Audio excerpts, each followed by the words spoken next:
Hey folks, everything new under the sun. With all the things happening these days, one thing you should be doing is getting prepared.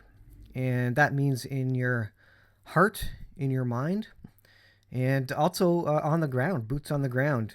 Again, I use this example over and over, just like Joseph in Egypt, second to Potiphar in Egypt, where Potiphar, Pharaoh, had a dream of 7 good years and 7 bad years, and Joseph was able to decipher it through God, and by that, using Joseph's wisdom, he stored up during the good years for when the bad years came.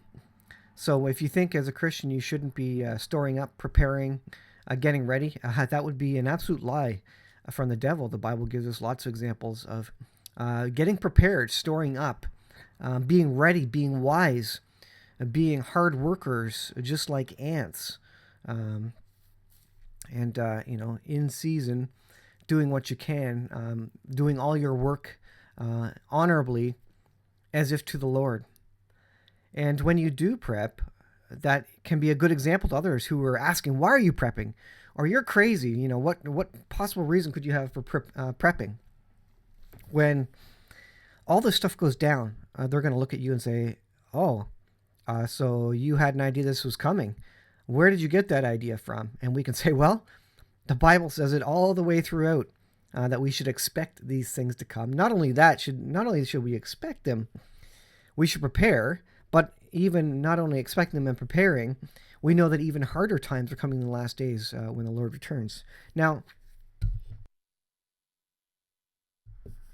what I'm doing right now, today actually, by the way, I'll make a mention on the endo video, the crash video there. That was 20 years ago. I was just posting video. I kind of thought it would be obvious with the quality of the video. It's actually from a Sony camcorder, which is a tape camcorder, and that's why it skips. When it hits the ground at the end of the video, the crash there, the tape skips and goes to something else that was on the tape at the time, as the magnetic head of the recorder kind of popped off the tape at that point in time. Anyways, yeah, I'm not hurt. I'm fine.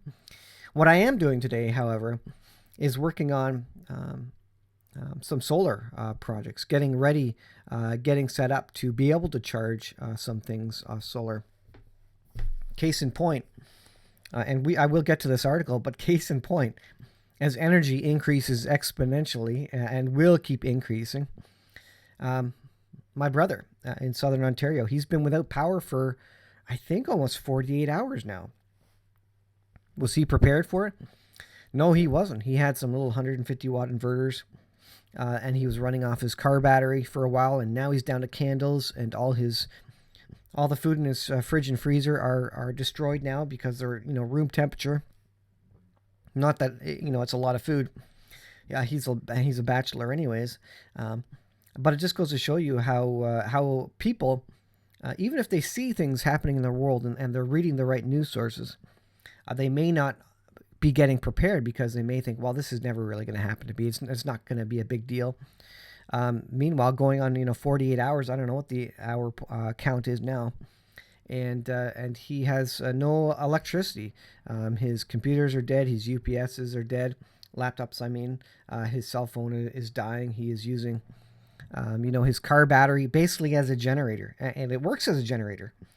Just a very inefficient one with the large engine and the low amp charging capacity of the alternator there to charge back the battery. It only charges back at 10, 20 amps or something like that. It's not a huge amount that it charges the battery at, the rate. And so you need a kind of a dedicated solar power generator or some other system to charge your batteries. Using a big car engine to do that is not efficient. So you can use it in a pinch. You can MacGyver that kind of stuff if you absolutely have to, but you're going to go through a lot of gas. So don't do that. Generally, get prepared beforehand. Will he get prepared? Will he get maybe a Jackery or a couple solar panels, or just put together a small DIY system? I don't know, but I'm trying to convince him of that. So maybe he will. And that's going to be the case with everybody. When everybody sees this stuff coming down, when all the normies wake up and pay attention to what is happening in the world, they will start saying, "Oh, maybe I should go buy a solar panel. and Amazon's going to be bought out very quickly. All the local stores in the warehouses, all the panels will be swept up and go for exorbitant prices. And there's not going to be much supply coming from China to resupply them. So, as I've always said, now is the time. If you want to prepare, now is the time. It's only getting more expensive. And the more people that wake up, the less supplies there's going to be, the less panels, parts, charge controllers, etc. They're all going to be bought up and at expensive prices as people get desperate in an emergency and realize they start panicking and realize, oh, I should have done this 10 years ago. I'm going to buy everything now. Just like toilet paper. If we were prepared for the toilet paper apocalypse of what was it, 2020? We were prepping. We had a couple of extra bags of toilet rolls or wraps or whatever of toilet paper. And so when that happened, it wasn't so big a deal for us. But everybody else, all the normies, they ran out there and they panic bought toilet paper. So get out ahead of this stuff. I kind of say panic before everybody else panics. And that's kind of a bad way of putting just be prepared. You know this is coming. You see it's coming. It's inevitable. And even if it doesn't come, you can use it for the next hurricane or next tornado that goes through. And what happened in southern Ontario was a low pressure system with some tornadic activity, significant high winds that blew over some trees and took out some power lines, and they're still out. And everybody, and he is now down to burning candles for light. And I don't even know, as a bachelor, how many candles would you have anyway. So get prepared. So that's what I'm working on today. I'm tinkering in my solar off-grid tractor shed, just kind of putting things together, getting some trickle chargers on some of the batteries. I have 3 or 4 different ways to charge with solar, a couple of different solar panel arrays. One is small. One just has a bunch of, I think they're 10-watt car battery trickle chargers. For if you're storing your car over the winter or RV, you'd put this in your windshield just to trickle charge your battery, and that's a good little maintenance charge just to keep things topped up. It's not gonna charge up 100 amp hours worth of batteries, but maintenance charge on your existing batteries to keep them topped up and ready to go. That's not a bad idea. So that's what I'm kind of working on, amongst other things today. But this one, all right. Finally, after all that blathering, it's going to get truly horrific. Gas, electricity bills in Europe could jump 4.5% of disposable income. 4.5% of disposable income. The higher energy bills in Europe become, the higher the chances are for a windfall tax on energy companies and utilities, as governments will be forced to ease the growing pressure on household finances, said Citigroup. It says, per Citi survey, 1/4 of respondents across Europe aged 18 to 29 said they would not be able to pay their bills on time if it rose by 1/10. If the price of energy, electricity, whatever it may be, rises 1/10, do you have the overhead to pay for that? Do you have a fallback, maybe a solar panel system where you could shut off the main circuit breaker to your house for a month and save that $200 Canadian electricity bill? That's what we're paying right now. And just, rough it for a little while, just to save that money to put against another bill that you may need to pay off. You need to have options. You need to have different methods of doing things. There's so many different ways to get energy, get electricity, not the least of which is a wood stove, a wood fireplace of some sort. Get set up with that. Even if it's not legal, get a wood fireplace. You can use it outside as a nice outdoor patio sort of fire burning stove. And then in a pinch, if you have to, maybe you could heat your house with it in some fashion. I'm not going to tell you how, but you can come up with ideas. Just have those things on hand so that if you really needed it in a pinch, maybe you could make something out of it and get by with it. So lots of different ways to cut costs as well, and maybe that's a future video. So electricity prices increasing.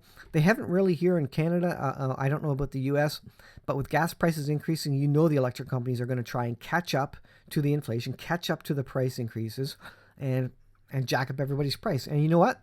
It's probably going to happen just before winter, when everybody has to then pay for it. So we'll see how that goes. And things are only going to get worse. Wars, rumors of wars. Now we have Iran-Israel conflict. They're practicing for an overflight with the refueling tankers and the fighter jets, practicing for an invasion.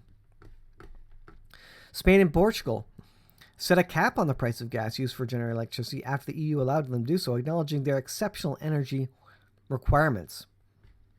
Outside the EU and UK, soaring energy prices are hitting households and energy providers in a market that has realized that the cost of living in Britain is not going away soon and will get even worse come next winter.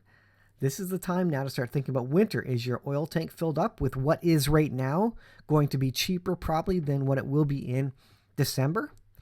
Do you have your firewood? Do you have options? And I'm not saying electric heat options. Because again, everybody's going to switch to electric heat now that heating oil is up. They're going to be buying heat pumps. They're going to be getting baseboard heaters so that they're going to say, I'm not going to use my oil. I'm going to use a baseboard heater because electricity is cheap. The power company is going to catch on to that real quick and start billing you for that. So watch for significant electricity price increases, especially as more electric cars come on the market. You know they're going to start asking a premium. We're probably going to start getting into a time of day discount, where during the day energy prices are more expensive for electricity and they get cheaper at night. So you're going to have to maybe charge and use your electricity at night during off-peak hours. They're doing this all over North America, not particularly where I am, but they're doing this all over North America right now. California is just one example. We'll end off with this, and this is a warning. Get ready, folks. God gave you a brain so that you could be wise and, like the ants, prepare in the summer, in the good season and the warm season, for what you know is coming, the winter. And you can liken that to the spiritual world as well, where we have kind of 7 good years, 7 bad years. These are the good times now. These are the relative good times when things get spiritually wicked, even more so, and bad and violent, and with civil unrest. It's going to be even harder to get any sort of energy at any sort of good price, if that energy is even available. I'll end with this. The cost of living crisis is going to get truly horrific in October. Keith Anderson, chief executive at one of the largest providers, Scottish Power, told Parliament Committee last month. Truly horrific. And he's probably holding off using the word apocalyptic because that seems like it's too much of a biblical term, I'd suggest to you. But this is biblical. We are living in the last days. We are living in biblical times. It can be considered, if you ever wanted to live in biblical times and see some of the big miracles and some of the big events in biblical times, we're living in the last days. These are the biggest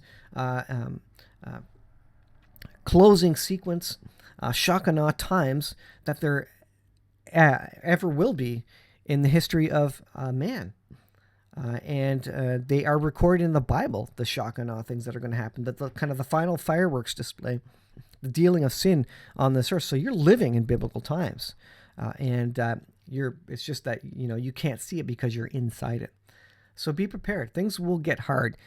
All your preps, they may not be worth anything, but if you're not prepped, you're not going to have anything. At least if you are prepared.